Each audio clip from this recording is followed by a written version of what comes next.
चलिए तो एक बार नजर डालते हैं आज के मार्केट पर। हफ्ते का शुरुआती दिन है, लेकिन फाइनेंशियल ईयर 26 का आज जो है वो आखिरी सत्र होगा। बाजार में तो फिलहाल तो कमजोरी के साथ ही बाजार काम करते हुए आपको नजर आ रहे हैं। निफ्टी, बैंक निफ्टी देखें तो आपको कमजोरी दिखेगी। बैंक निफ्टी में ज़्यादा कमजोरी है। आरबीआई की जो अनाउंसमेंट आई थी उसके बावजूद यहाँ पे 2 से 3% की कमजोरी बैंक निफ्टी में। निफ्टी पे देखें तो आपको 300 अंक नीचे कारोबार करते हुए दिखेगा।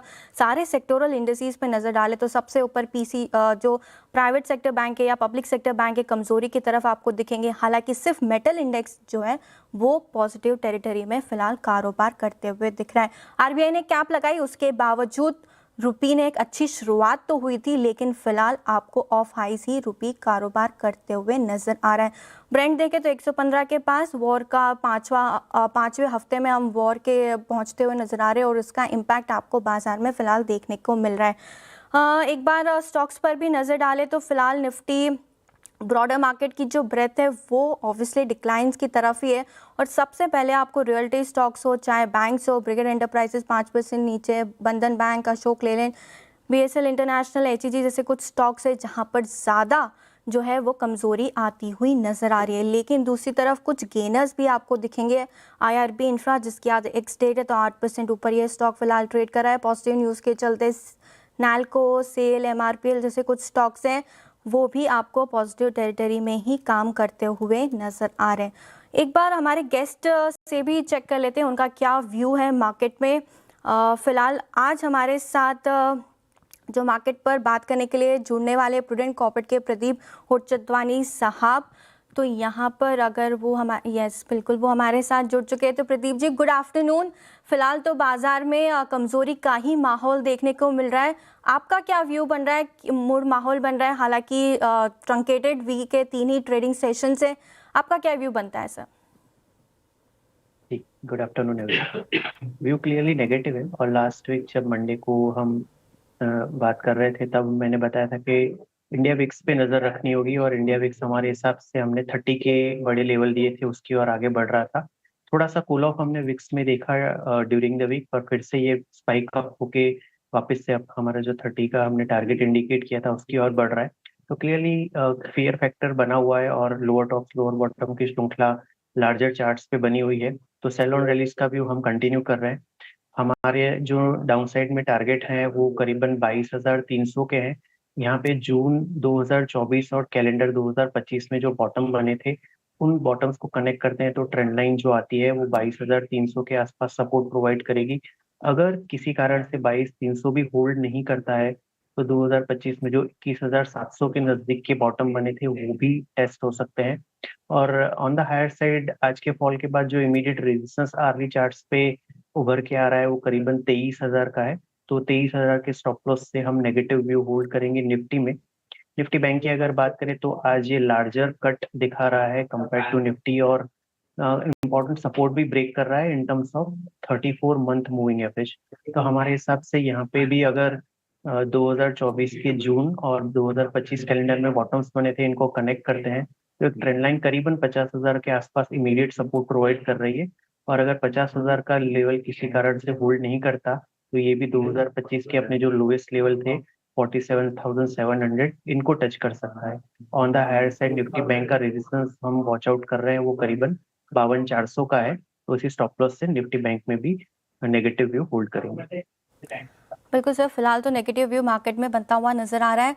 प्रदीप जी, अपने स्टॉक्स भी बताएं, कहां पर आज आप फोकस करके चल रहे हैं? हालांकि इंडाइसिस पे बेंचमार्क इंडाइसिस पे मेरा व्यू नेगेटिव है, पर कुछ स्टॉक्स हैं जो हायर साइड पे पॉजिटिव साइड पे स्ट्रेंथ की साइड पे अच्छा सेटअप दिखा रहे हैं। तो उसी साइड के 2 स्टॉक बाइंग साइड के मैंने चुने हैं। फार्मा जो इंडेक्स है हमारे हिसाब से काफी स्ट्रांग है और इसी स्पेस में से अरविंदो फार्मा, औरो फार्मा मैंने चूज किया है बाइंग साइड के लिए। 1315 के आसपास ये चल रहा है। ओवरऑल एक स्ट्रॉन्ग अप ट्रेंड में है डेली, वीकली, मंथली चार्ट्स पे और लार्जर चार्ट्स पे इसने काफी अच्छे ब्रेकआउट भी कंफर्म किए हैं। तो इसके short term as well as medium term perspective के लिए हम काफी पॉजिटिव हैं। हमारे हिसाब से इसको शॉर्ट टर्म के लिए अगर लेना हो तो 1273 1273 का स्टॉप लॉस रख के 1380 1380 के टारगेट के लिए लेना चाहिए। 4 से 5 सेशन का करीबन इसमें टाइम फ्रेम रहेगा। दूसरा जो स्टॉक हम बाइंग के लिए सजेस्ट कर रहे हैं वो है OIL, यानी कि oil India limited. Crude oil की प्राइसेस से इसको बेनिफिट है अपेरेंटली, और आज के वीक सेशन में भी देखिए करीबन 2% की अपमूव के साथ ट्रेड कर रहा है। डेली चार्ट्स पे एक ट्रेंड लाइन ब्रेकआउट भी ये कंफर्म कर रहा है, तो हमारे हिसाब से ये भी एक स्टॉक है जो आउट परफॉर्म कर सकता है ऑन द हायर साइड। 487 के करंट रेट पे ऑयल इंडिया को जोड़ेंगे 473 यानी कि 473 का इसमें स्टॉप लॉस रहेगा। 510 यानी कि 510 के टारगेट रहेंगे। दोनों ही रिकमेंडेशन में 3 से 4 दिन का टाइम फ्रेम रहेगा, और ये दोनों स्टॉक हमने अपने क्लाइंट्स को भी रिकमेंड किए। बिल्कुल, तो औरोबिंदो फार्मा यहाँ पे आप खरीदारी की राय आती हुई नजर आ रही है प्रदीप जी की तरफ से, और दूसरा स्टॉक है ऑयल इंडिया, यहाँ पर भी 510 के टारगेट के लिए आप कर सकते हैं खरीदारी। चलिए, तो वक्त हो चुका है, एक बार नजर डाल लेते हैं मिड कैप शेयरों पे कहाँ सबसे ज्यादा हलचल फिलहाल देखने को मिल रही है। तो सबसे ज्यादा आपको कमजोरी बैंक्स के शेयरों में ही नजर आएगी। मिड कैप बैंक हो या लार्ज कैप बैंक हो, कोई भी बैंक हो, आपको कमजोरी की तरफ ही नजर आते हुए दिखेंगे। Union bank, bank of India, central bank of India, bank of Baroda में देखें तो 3.5 से 4.5% तक का कमजोर माहौल यहाँ पर फिलहाल बैंकिंग स्टॉक्स में देखने को मिल रहा है। इसके अलावा दूसरा जो सेक्टर है वो है रियल्टी का, जहाँ पे आज कमजोरी है। ब्रिगेड एंटरप्राइजेज 6% नीचे, प्रेस्टीज एस्टेट, DLF, सोबा में भी 2.5 से 5.5% तक की कमजोरी फिलहाल आपको स्क्रीन पर देखने को मिल रही है। ऑटो एंसिलरी स्टॉक इंटरेस्टिंग है क्योंकि यहाँ पर भी एक अच्छा खासा डाउनफॉल नजर आ रहा है। अशोक लेलैंड 4% नीचे, भारत फोर्ज, एक्साइड, सोना, BLW में भी देखे तो कमजोरी के साथ ही कारोबार होते हुए दिख रहा है। लेकिन दूसरी तरफ आज शानदार तेजी में काम करते हुए आपको दिखेंगे वेदांता, सेल और नैल्को 5% का ऑलमोस्ट अपमूव यहाँ पर देखने को मिल रहा है। और इसके अलावा ऑयल इंडिया, फिनिक्स मिल और पेट्रोनेट LNG के भी कुछ शेयर्स है जहाँ पे एक अच्छा खासा मोमेंटम फिलहाल पॉजिटिव टेरिटरी में नजर आते हुए दिख रहा है। इसके मिड कैप में कुछ और शेयर्स है जहाँ पे कमजोरी फिलहाल बनी हुई है। ग्रोथ ऑलमोस्ट 6% स्टॉक नीचे, स्विगी 2.5% की कमजोरी, पॉलीकैप भी देखे तो 2% नीचे। और जैसे कि मैंने कहा बैंक्स तो आज कमजोरी के साथ ही कारोबार कर रहे, 4.5% नीचे EU स्मॉल फाइनेंस बैंक फिलहाल कारोबार करते हुए दिख रहा है। तो मूड माहौल बाजार का जो है वो फिलहाल कमजोरी की तरफ ही आते हुए नजर आ रहा है। चलिए, तो आगे बढ़ते हैं और एक बार खबर पर रुक कर लेते हैं, और इम्पॉर्टेंट खबर है जहां पे JP एसोसिएट के रेजोल्यूशन का मामला जो है वो फिलहाल सुप्रीम कोर्ट पहुंच चुका है। वेदांता ने एनक्लैट के साथ का जो आदेश आया था उसके खिलाफ अब सुप्रीम कोर्ट का दरवाज़ा खटखटाया है। वेदांता ने पूरे मामले पर रोक लगाने की अपील की है। क्या है पूरा मामला, बताने के लिए मेरे साथ जुड़ रहे असीम मनचंदा। असीम जी, बताएं क्या है पूरा मामला और क्यों सुप्रीम कोर्ट पहुंच चुका है वेदांता? देखिए, 17 मार्च को जो NCLT है उसने अदानी ग्रुप के JP ग्रुप के लिए दिए गए रेजोल्यूशन प्लान को हरी झंडी दे दी थी। ये रेजोल्यूशन प्लान करीबन 14,535 करोड़ रुपए का था, लेकिन इसके बावजूद जो वेदांता है ग्रुप है उसका ये कहना था कि उसने जो प्लान दिया था वो करीबन 17,000 करोड़ रुपए का था। तो इस फैसले को वेदांता ने पहले एनक्लैट के अंदर चुनौती दी। एनक्लैट ने इस फैसले के ऊपर रोक लगाने से इनकार कर दिया और कहा कि जो भी आउटकम होगा इस कोर्ट की प्रोसीडिंग्स को माना जाएगा। लेकिन अब जो वेदांता उसने इस पूरी प्रोसीडिंग्स को सुप्रीम कोर्ट में चैलेंज करने का फैसला किया है। आज सुप्रीम कोर्ट में उन्होंने याचिका दायर कर दी है और इस पूरे मामले की सुनवाई रोक लगाने की उन्होंने मांग की है। उन्होंने कहना है कि हमारा रेजोल्यूशन प्लान वो करीबन 17,000 करोड़ रुपए का था, हमारा प्लान उससे बेहतर था, तो जो कमेटी ऑफ क्रेडिटर्स है उनको हमारे प्लान को अप्रूव करना चाहिए था। तो अब मामला सुप्रीम कोर्ट की चौखट पर पहुंच गया। अगले हफ्ते सुप्रीम कोर्ट में इस मामले की सुनवाई हो सकती है, तब देखना होगा सुप्रीम कोर्ट इस मामले में क्या रुख लेता है। बिल्कुल, लेकिन एक और खबर आप जो क्लोजली ट्रैक कर रहे हैं उस पर भी अपडेट दीजिए। जो इलेक्ट्रॉनिक कंपोनेंट मैन्युफैक्चरिंग है उसको बढ़ावा देने के लिए सरकार ने स्कीम के चौथे राउंड को मंजूरी दे दी। क्या स्कीम है, किसको फायदा हो सकता है, पूरी डिटेल समझाएं।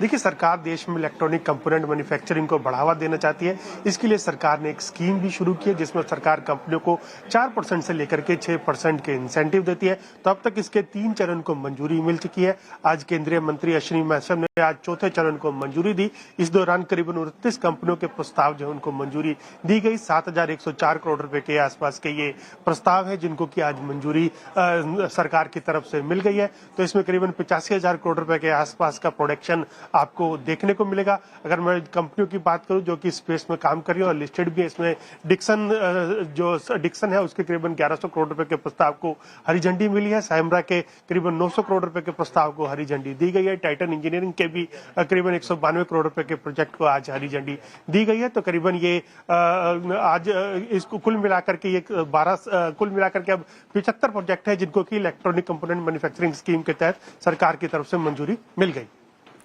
बहुत बहुत शुक्रिया असीम जी आपका पूरी जानकारी देने के लिए। अभी वक्त मार्केट में हालांकि रिकवरी के तो कोई भी संकेत आपको फिलहाल नजर नहीं आएंगे। एक्सपायरी का दिन है, मंथली एक्सपायरी का दिन है। बैंक निफ्टी ऑलमोस्ट 1500 पॉइंट नीचे कारोबार करते हुए दिख रहा है। निफ्टी पे देखे तो 350 अंक नीचे आपको दिखेगा और रुपये भी 94.7 के पास ऑलमोस्ट अपने गेंस गंवाता हुआ नजर आ रहा है। कोई भी सेक्टर ऐसा नहीं है जो टर्न हुआ है लाल से हरे में, सिवाय मेटल इंडेक्स। उसके अलावा सारे ही इंडेक्स में आज कमजोरी देखने को मिल रही है। फ्रेश जो है सेलिंग फिलहाल बाजार में नजर आ रही है। सारे स्टॉक्स देख ले, चाहे वो निफ्टी के हो या मिड कैप के हो, यहाँ पर कमजोरी आपको दिखेगी। प्रदीप जी हमारे साथ बने हुए। सर बैंक्स पर जानना चाहूँगी, बैंक्स में आज ज़्यादा कमजोरी है, चाहे वो प्राइवेट बैंक हो, पब्लिक सेक्टर बैंक हो, लार्ज कैप, स्मॉल कैप, कोई भी बैंक उठा के देख ले तो कमजोरी नजर आएगी।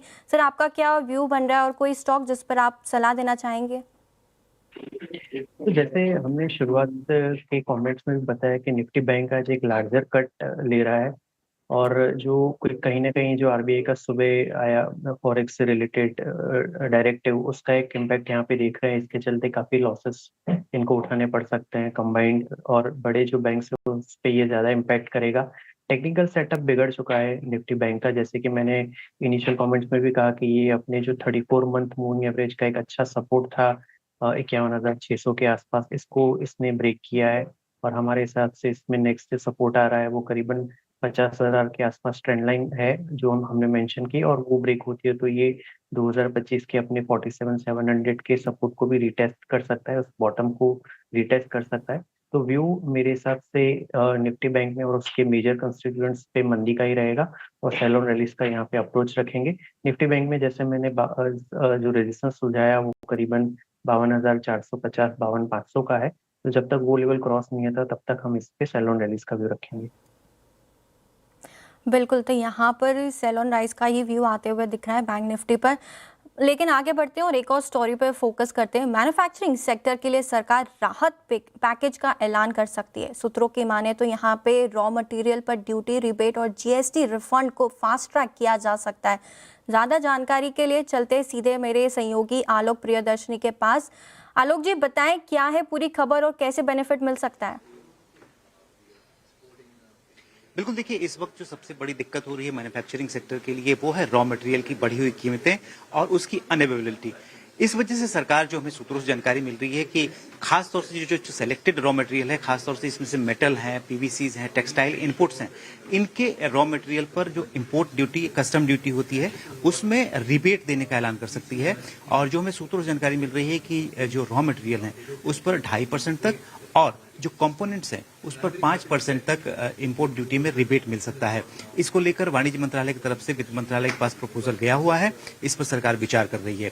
दूसरी जो बड़ी राहत मिल सकती है वो मिल सकती है जीएसटी रिफंड के मोर्चे पर। सरकार लगातार जीएसटी रिफंड को स्ट्रीमलाइन फास्ट ट्रैक करने की कोशिश कर रही है और जो हमें जानकारी मिल रही है कि 7 दिनों के अंदर जो बकाया है रिफंड उसको देने का सरकार ऐलान कर सकती है। खासतौर से जो मेटल और प्लास्टिक जैसे जो सेक्टर हैं यहाँ पर रॉ मटेरियल पर इनपुट जीएसटी ज्यादा होता है और फिनिश प्रोडक्ट पर कम होता है। ऐसे में इन्वर्टेड ड्यूटी स्ट्रक्चर की दिक्कत होती है, लिहाजा इसको दूर करने के लिए सरकार जो जीएसटी रिफंड है उसको फास्ट ट्रैक कर सकती है। 7 दिनों के अंदर इसको देने का ऐलान हो सकता है। तीसरा जो हो सकता है वो है कंटेनर के लिए जो हॉलेज चार्जेस होते हैं उस पर सरकार उसको रेशनलाइज कर सकती है ताकि जो एक्सपोर्टर्स हैं उनको रिलीफ मिल सकती है। तो इस तरह के कई तरह के रिलीफ सरकार देने का ऐलान कर सकती है जिससे कि जो खासतौर से एमएसएमई मैन्युफैक्चरर्स हैं उनको राहत मिले, उनकी जो बढ़ी हुई कॉस्टिंग है, जो प्रोडक्शन लागत है, उस पर रिलीफ मिल सके। आलोक जी बहुत बहुत शुक्रिया पूरी जानकारी देने के लिए। अभी हो चुका है आज एक्चुअली FY26 का आखिरी कारोबारी दिन है। कल छुट्टी है मार्केट में और 1 तारीख यानी परसों से काफ़ी कुछ बदलाव होते हुए दिखेंगे। इनकम टैक्स एक्ट की भी बात करें तो 65 साल पुराना जो टैक्स था इनकम टैक्स एक्ट 1961 उसे इनकम टैक्स एक्ट 2025 पूरी तरह से रिप्लेस कर देगा। क्या कुछ बदलेगा, क्या डिटेल्स है इसमें, चलिए एक बार उस पर नज़र डाल लेते हैं। 1 अप्रैल 2026 से देश का इनकम टैक्स सिस्टम पूरी तरह बदलने जा रहा है। 65 साल पुराना इनकम टैक्स एक्ट 1961 अब इतिहास बनेगा और उसकी जगह इनकम टैक्स एक्ट 2025 लागू हो जाएगा। इस नए कानून में सबसे बड़ा बदलाव है टैक्स ईयर का कॉन्सेप्ट, जिससे प्रीवियस ईयर और असेसमेंट ईयर का जो कन्फ्यूजन होता था वो पूरी तरह खत्म हो जाएगा और टैक्स ईयर सीधा 1 अप्रैल से 31 मार्च तक माना जाएगा। सरकार ने इस कानून को सख्त बनाने पर खास जोर दिया है। सेक्शन 700 प्लस से घटा के 536 कर दिया और पेजेस भी देखे तो 823 से कम करके 622 आपको नजर आएंगे। यानी कानून अब ज़्यादा छोटा, क्लियर और आसान होने वाला है। टैक्स पेयर्स के लिए भी बड़ी राहत है। नई टैक्स रिजीम में आपको सेक्शन 87 के तहत 12 लाख तक की इनकम पर ज़ीरो टैक्स लगेगा। नई स्लैब भी आसान बनाई गई है, 0 से 4 लाख तक निल, और देखें तो सीधा 24 लाख पे जाके आपको 30% टैक्स देना होगा। लेकिन वहीं पुरानी स्कीम की बात करें तो छूट सिर्फ 2.5 लाख तक है, जहाँ पे ज़ीरो टैक्स है और 10 लाख की इनकम के ऊपर 30% से ज़्यादा का टैक्स यहाँ पर आपको देना पड़ेगा। लेकिन कुछ अलावेंसेस में चेंजेस हुए। एजुकेशन अलावेंस 100 रुपये से बढ़ाकर 3,000 रुपये प्रति महीना प्रति बच्चा किया गया है और हॉस्टल अलावेंस भी 300 रुपये से बढ़ा के 9,000 रुपये कर दिया गया है, जिससे सैलरी क्लास को अतिरिक्त राहत मिलेगी। ट्रेडर्स और निवेशकों के लिए भी कुछ बदलाव है। एसटीडी को 0.1% से बढ़ा के 0.15% किया गया है और फ्यूचर्स पर टैक्स 0.02% से बढ़ाकर 0.05% कर दिया गया है। शेयर बायबैक की बात करें तो अब टैक्स स्लैब की जगह कैपिटल गेन के रूप में टैक्स लगाया जाएगा। वहीं एसजीबी में भी नियम सख्त हुए और अब टैक्स छूट केवल उसी स्थिति में मिलेगी जब निवेश इशू के समय किया गया हो। ओपन मार्केट खरीद पर इसका बेनिफिट आपको नहीं मिलेगा। कुल मिलाकर नया इनकम टैक्स कानून सिर्फ बदलाव नहीं बल्कि पूरे सिस्टम का सिंप्लीफिकेशन और मॉडर्नाइजेशन है। यहाँ फोकस ट्रांसपेरेंसी, इजी प्रोसेस और बेटर कंप्लायंस पर है। 1 अप्रैल 2026 से टैक्स देना ही नहीं बल्कि टैक्स समझना भी पहले से ज़्यादा आसान होगा। चलिए तो अब वक्त हो चुका है खिलाड़ी नंबर 1 के अपडेट का और इस हफ्ते हमारे साथ खिलाड़ी के मुकाबले में जुड़े हुए रैमको सिक्योरिटीज़ के दुपेश धमेजा जी, इक्विनॉक्स रिसर्च के पंकज रागड़ और ग्लोब कैपिटल के गौरव शर्मा के बीच ये फिलहाल मुकाबला होते हुए नजर आ रहा है। पंकज जी का पोर्टफोलियो देखें तो आपको पॉजिटिव में ट्रेड करते हुए दिखेगा, 3% की बढ़त। हालांकि गौरव शर्मा जी का भी पोर्टफोलियो पॉजिटिव में हल्की बढ़त के साथ यहाँ पे कारोबार कर रहा है और मुकाबले में सबसे नीचे आपको दिखेंगे रुपेश जी, जहाँ पे 1.5% की कमजोरी फिलहाल आपको नजर आएगी। चलिए तो आगे बढ़ते हैं। केवाईसी में आज बात करेंगे केन्स टेक्नोलॉजी के होल टाइम डायरेक्टर और सीएफओ जयराम संपत से कुछ ही देरों में केवाईसी।